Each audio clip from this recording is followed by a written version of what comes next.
The traditional story of human history is one of mastery. We speak of an era where our ancestors tamed the wilderness, built the first cities, and laid the foundations for the modern world. But the archaeological record reveals a strange contradiction.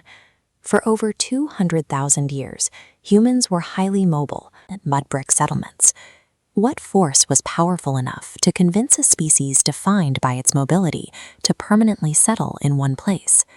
The evidence suggests that the architect of civilization wasn't human ambition, but a specific family of wild grass. A seed is a biological storage unit. It is a dense, highly efficient packet of calories designed to keep a plant embryo alive until the conditions are right for it to grow. Prehistoric humans began hoarding these raw grass seeds because they could be stored for months without rotting. By using fire to process them, they turned these inedible seeds into a steady supply of energy. These hoarded seeds would naturally sprout if left unused. Over time, humans began to leverage this process, deliberately leaving seeds in the soil to ensure a future harvest. These grasses offered a source of energy so reliable that humans changed their lifestyles, their diets, and their entire societies to ensure the plant survived. Grains did not just provide a meal, they dictated a new way of life. This transition first occurred in the Fertile Crescent, a region where native grasses halted human mobility. Here, early humans locked into a stationary cycle to cultivate the ancestors of modern barley and einkorn wheat. The resulting calorie surplus allowed for the foundation of the world's first permanent cities, such as and Uruk. Because there were no impassable geographic barriers to the west, wheat agriculture spread across Western Asia, Anatolia, Europe, and North Africa. This expansion carried other seeds along. Wild grasses like oats and rye infiltrated wheat fields, spreading into colder northern regions. These cold, hardy mixtures allowed farming to thrive in climates where wheat struggled, supporting the later expansion of European powers, most notably the Romans.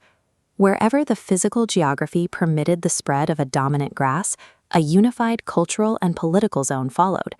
In regions where geographic barriers blocked the movement of wheat, isolated populations were forced to innovate using different native plants. The Himalayas acted as a physical wall, preventing wheat from entering the Far East. In the floodplains of the Yangtze River, humans cultivated a semi-aquatic grass, the ancestor of modern rice. This labor-intensive cultivation supported massive population densities, creating the unique foundations of East Asian civilization. In Africa, the Sahara Desert served as a barrier that isolated the southern populations from the Mediterranean wheat zone. Populations restricted to the Sahel region turned to drought-resistant grasses like millets and sorghum, which could thrive in the semi-arid grasslands. These seeds fueled the rise of powerful regional civilizations, including ancient Nubia and the Mali Empire. India also developed a distinct civilization based on the isolation and cultivation of its own local millet varieties. Earth's harshest barriers dictated distinct diets and architectural styles based on which local grass was available. The Americas provide a case study of how the cycle of domestication occurred in total isolation from the rest of the world. On the Mexican plateau, early indigenous peoples selectively bred tiny teosint grass into massive calorie-dense heads of maize. As corn farming spread, it was eventually halted by the dense rainforests of Central America, which prevented the crop from easily moving south. Lacking a native grass suitable for their environment, the people of the Andes Mountains cultivated tubers and potatoes to store energy underground. The potato provided the stationary energy source necessary for the rise of the Incan Empire. In the Great Lakes region of North America, a final parallel emerged as native tribes began cultivating a wild aquatic grass for its seeds. Despite global isolation, the human tendency to abandon mobility in exchange for a stationary harvesting cycle remained a constant across every continent. While grains provide a dense source of energy, they lack the complete proteins necessary to sustain a human population over long periods.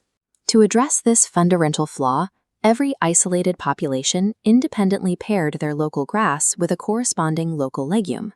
This pairing is found in every early center of agriculture: wheat and peas in the Middle East, rice and soybeans in Asia, and corn and beans in the Americas.